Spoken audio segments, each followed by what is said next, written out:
I recently asked you to tell me your biggest pain points around dinner time, and friends, did you let me know? Some of the most common frustrations were a lack of variety, time, and just trying to figure out what to cook in the first place. Well, honey, I've spent 30 years feeding a hungry husband and kids, so I think I can help. Tonight, we're going back to basics and pulling out the cream of the crop to help solve your problems. Walk with me through a week of my family's all-time favorite, quick and easy meals, and I'll share lots of tips along the way. Starting with Monday, let's set ourselves up for success with one of the quickest and most requested meals from my family. Tonight, we're literally making an easy taco mac and cheese.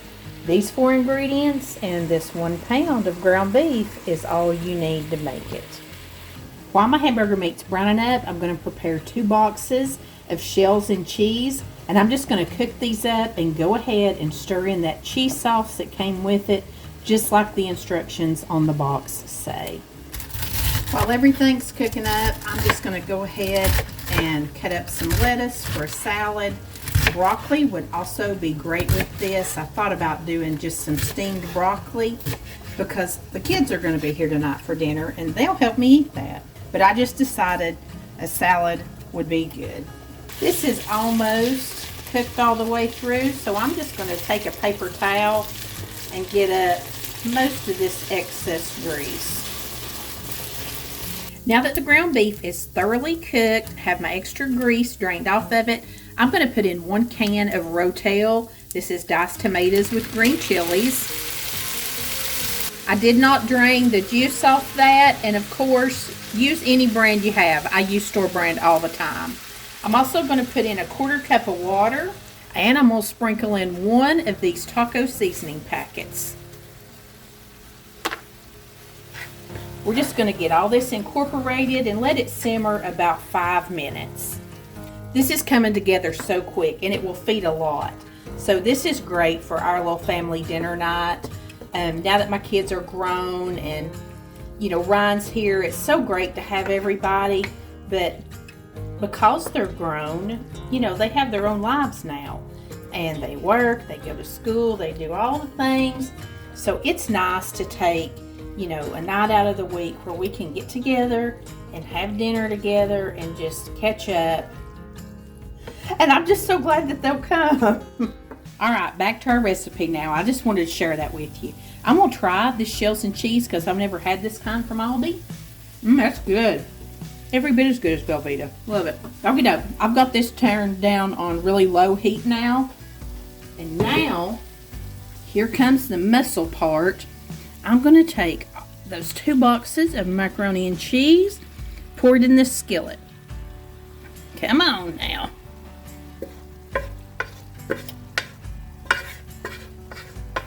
Okay, that was probably the most work. Whoops. This is my big skillet, guys. I'm still throwing stuff out of it. Like I said, getting that huge pot of macaroni and cheese poured in here, that was probably the most work out of this dish. This thing comes together, oh gosh. It probably took me 20 or 25 minutes, and like I was filming and talking in between and all that. You probably have this ready in like 15 minutes. All that's left to do is to get this all incorporated and stirred in together. And guys, it's done. How quick is this? We're not ready to eat just this minute, so I turned it off, and I'm just going to set this little pizza pan over top of it just to hold in the heat, and it'll be ready to go when we are. This is delicious. I can't stress the importance of starting your week out right. Set yourself up for success. Make a dish that you've made a million times that you can make it in your sleep. It's so easy. And I like to prep a big salad on Monday, so then I have it already ready to have with every meal of the week. Also, look at your calendar for the week ahead. Look at the days that you're going to be busy and you have things going on, and choose your meals accordingly. Friends, we're all struggling to stay on budget these days, especially with the rising cost of the daily essentials we need, like gas, groceries, and dining. That's why I'm so happy to be partnering with Upside again. Upside is a free app that gets you real cash back on the things you buy every week. I work from home now, so I'm not in the car every day. That means I don't realize I'm out of gas sometimes until I'm already out and about.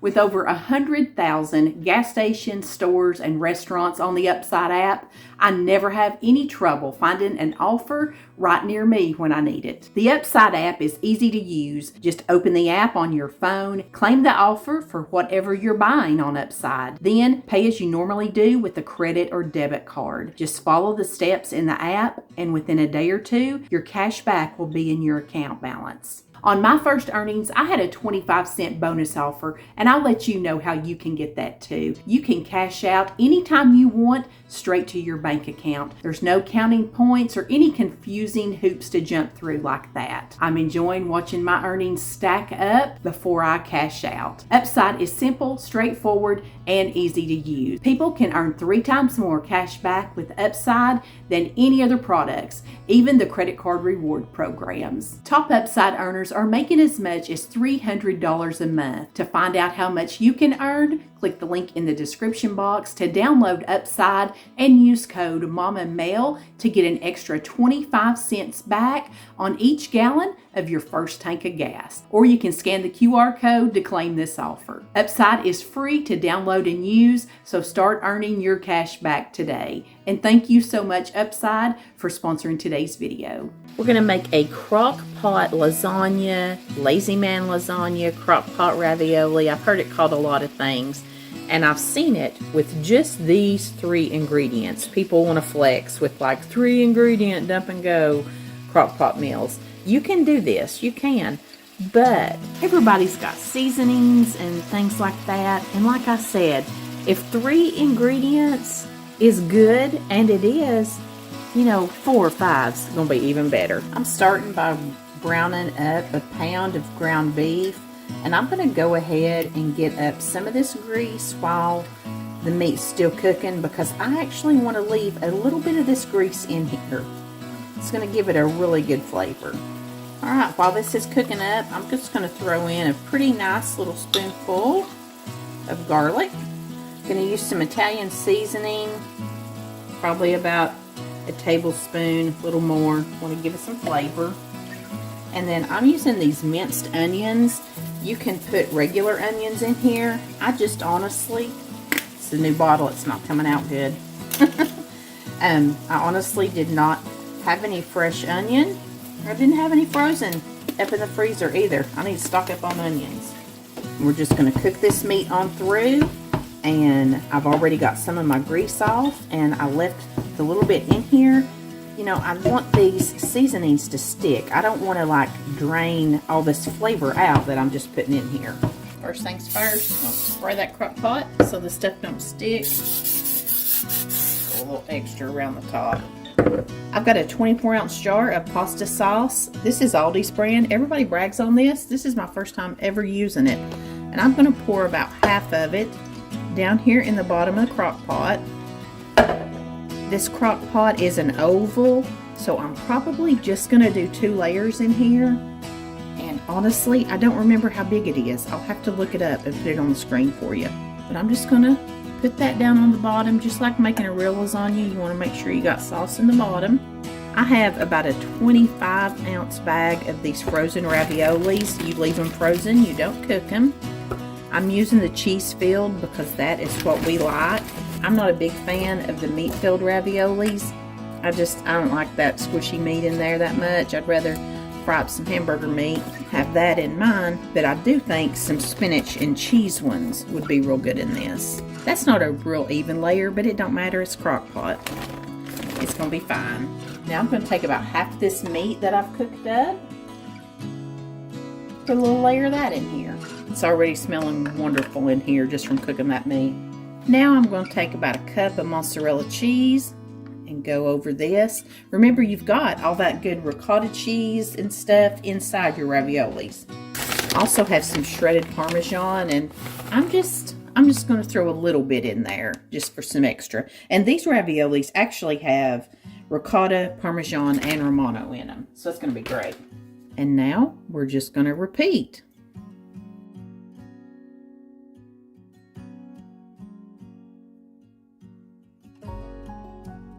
I always like to sprinkle just a little Italian seasoning over the top. I like a little bit of green. I'm going to pop the top on it, And I'm going to cook mine on low, and I'm going to go for about 3 hours and check it. It might take 4. We're eating this for lunch. These with the frozen raviolis in them, I don't have very good luck when I try to cook these on low all day. The raviolis are bad to get done, like especially the ones that you might see sticking out a little bit. They're bad to get a little crispy or burnt. So this is one of those that I just do for, 3 or 4 hours at a time. I am so hungry, and this is smelling so good. I got busy, and it's been more like 4 hours. It is perfect. See what I'm saying? 4 hours is perfect. Right around the edges, the ravioli parts that are sticking up, they are not burnt. Nothing stuck bad around the edges. 4 hours on low is perfect. This crock pot lasagna is every bit as delicious as the good old classic one that I make from scratch. Something that happened kind of naturally, I didn't realize that I was doing it, is kind of looking at each night of the week as a theme. Like I might assign each night a title, like crock pot night, Italian night, Tex-Mex night, sheet pan meal night, or look at them like, okay, tonight I'm having something with chicken, tomorrow night I'm going to use ground beef, another night I'm going to use pork. Assigning nights a theme like this really helped me with variety in our meal plan, and also taking stock of what I had in my freezer and pantry to use, then looking at our calendar for the week ensured that I knew what we were going to have for dinner each night. I wasn't wasting money on groceries that I bought and then didn't use, and we had plenty of delicious leftovers for any night of the week when a picky eater didn't like what I made that night. Now we're going to have a cheeseburger in paradise. You start out just browning up a pound of hamburger meat, and you want to put in about a small or medium diced onion. Cook all that up together and then drain it. When you get it back in the pan, you're going to just put in a dash or two of Worcestershire. This is kind of just to your taste. Then we're going to go in with about half a teaspoon of garlic powder and half a teaspoon of Lowry seasoning salt. You just want to season this how you think you're going to like it. I like recipes that you don't have to have exact measurements. You can see here, I didn't feel like that was going to be enough garlic flavor, so I put a little bit more of that in. And then you'll see me come back in here a little while later, and I don't think I have enough Worcestershire either. So you're just going to get all of that incorporated like you want it. Then I've just got a pie plate greased, and I'm going to put my meat mixture down in that pie plate. Now to cover this, you're going to use a cup of cheese. You can use whatever you like, but this recipe suggests using about 3/4 of cheddar and 1/4 of mozzarella. And that's what I did this time, and that was very, very good. Now, when I found this recipe, I found it under the name Cheeseburger in Paradise, and that caught my attention because I am a Jimmy Buffett fan, but I think this is just an old Biscuit recipe.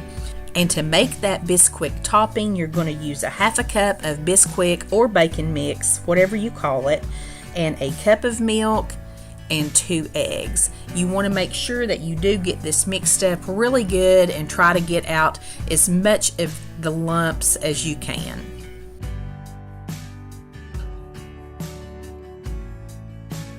And you're just very simply going to pour that right over the top of this. It sort of gives it a quiche type feel whenever you're putting this together. And I am baking this at 400 degrees for 25 minutes. Now, while this is in the oven, if you watched last week's video, you know exactly what's happening here. Fried zucchini and squash had to go down again just for me. So if you want better instructions laid out for this, I'll have last week's video linked down in the description box for you so you can kind of see what I'm doing there. I've never had this casserole not turn out when I make it. It is completely fail-proof. It's all of the classic flavors that I love: ground beef, onions, and garlic. And it's a really simple recipe. It pleases almost all picky eaters that I've heard of. Who doesn't love ground beef, onions, and cheese? Another thing that people struggle with were what side dishes to serve along their meals. This one's a blank canvas. In the summer, I love to saute up fresh veggies, and canned and frozen veggies like corn and green beans are just as nutritious as the fresh ones. Throw them in a pot with a little salt and pepper and a pat of butter. It goes a long way in making them taste even better. I also like to throw out some frozen onion rings with this sometimes when we just want to give it a more whimsical actual cheeseburger feel. They all taste great. My favorite tried and true chicken casserole recipe. This is the one I've been making for my family for over 30 years. It is our classic favorite. And I'm starting out here with 2 cans of chunk white chicken breast. Like any of these, you can use canned, rotisserie, chicken you've cooked up, just whatever you have on hand. I'm just making mine in a little pie plate, and I use 1 can of cream of chicken soup. I use some mayonnaise. I'm not sure how much, probably about 3/4 of a cup, and I pour in some milk, maybe 1/3 of a cup here, and I'm just mixing all that together. And I do season this mixture with salt and pepper because I believe this is the best place to put that flavor in. The recipe that I will have typed out below for Stella's chicken casserole, I'm making about half of what that recipe calls for.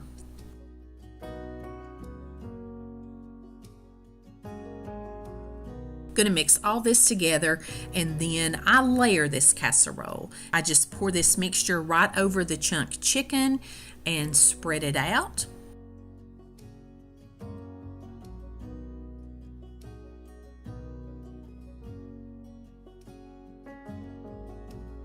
I come right over the top of that with a nice layer of cheddar cheese.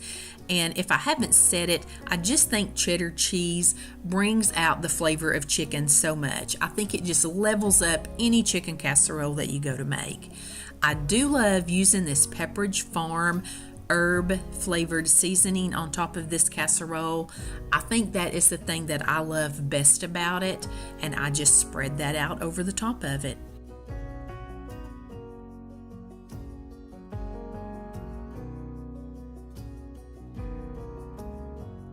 Now to pour over this, I'm going to use a little bit of the juice that I saved off those cans of chicken. That might sound gross, but if you just save that, it's kind of like a chicken broth. You can use chicken broth.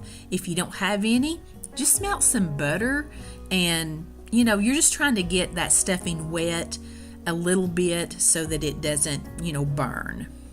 I like to cover this one with aluminum foil, and I will put it in a 375 degree oven for about 30 minutes. Then I'll pull that aluminum foil off and cook it another 10 or 15 minutes till it's nice and brown. This is another one of those casseroles that always turns out perfectly. Dear Stella was the mother of a very good friend of mine. This is her recipe. She's gone on to heaven, but her casserole lives on. This is also the casserole that I'm called upon to make at church when we have a death. I can't tell you, I probably made 1,000 of these in my day. This whole meal, even those 4 sides, came together in 30 minutes. And yes, it was canned green beans, canned carrots, instant mashed potatoes, and some leftover macaroni and cheese. But you know what? It got the job done, and it tastes delicious. Tonight, I'm going to make a chicken flatbread. Some people will have it with ranch. I'm going to put some of this balsamic glaze on mine. But again, it's simple, easy things, cleaning out this refrigerator and this pantry, and it is going to be delicious. The first thing I'm doing is taking a bag of some seasoned chicken breast. Looks like I made it back in May. Had this in the freezer. I pulled it out, put it in the fridge to thaw out, and I'm just going to reheat this in a skillet on top of the stove. If you didn't already have some chicken prepped and frozen, you could definitely use a rotisserie chicken or canned chicken. But I wanted to share a couple other quick and easy options. This is in the freezer department. This is Kroger brand. I buy this. I also buy Tyson, and they have them flavored, or you can just get them plain. But these come fully cooked, but they're frozen, and you just heat them up in the oven. Or I think I've even put them in a skillet before, and I just slice them up and put them on salads or do things like this.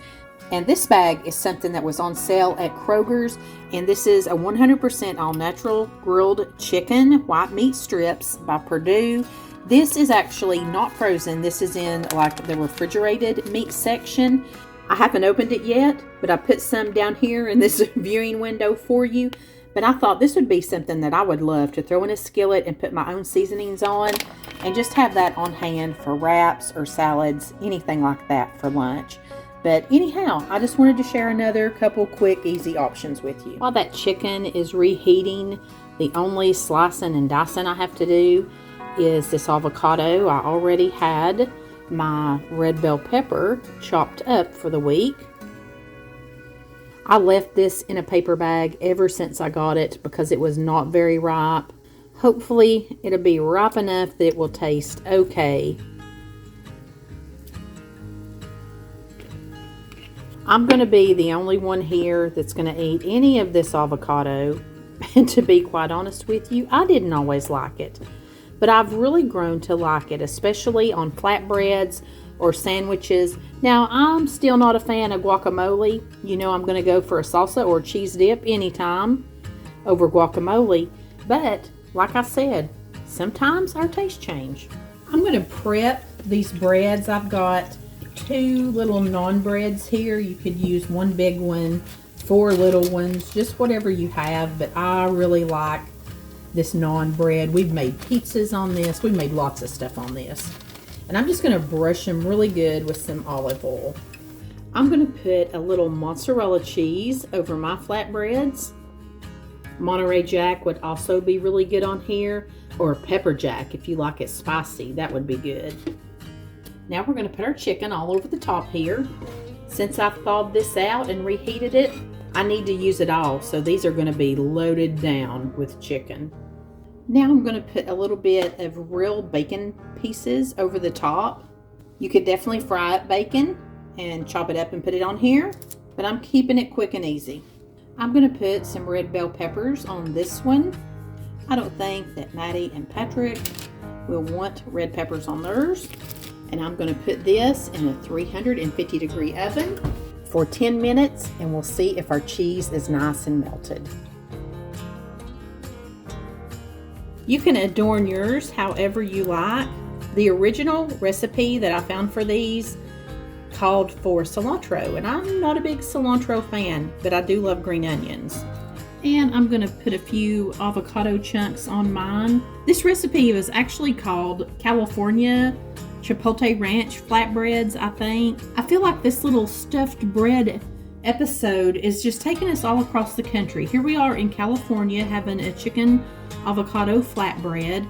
I feel like the little taco jiffy muffins that took us to the south, and our spinach stuffed bread was like out of the heartland of the Midwest. This one's going to get a little drizzle of just regular ranch dressing. You could definitely season your ranch up with chipotle or anything like that you want to. And this one's getting a little drizzle of a balsamic glaze that I got at Aldi. These flatbreads were fresh and flavorful, perfect for the summer season. But you know what? In the winter, we like to make them up with leftover barbecue and pizza and things like that. They're delicious. Another great way to use up leftovers is in nachos. We'll pull barbecue, leftover chicken, or taco meat out, make a big sheet pan of nachos. You never can go wrong making quesadillas with leftover chicken and taco meat either. Everybody deserves a leftover night where it's quick and easy, or shoot, friends, order a pizza. I'm giving you the weekend off from the kitchen, friends, but if you enjoy these classic week of meals type videos, let me know in the comments and I'll keep them coming. But for tonight, it's way too hot to cook. Check out either one of these videos for some ways to beat the heat. I'll see you there, and as always, I send you love from my kitchen.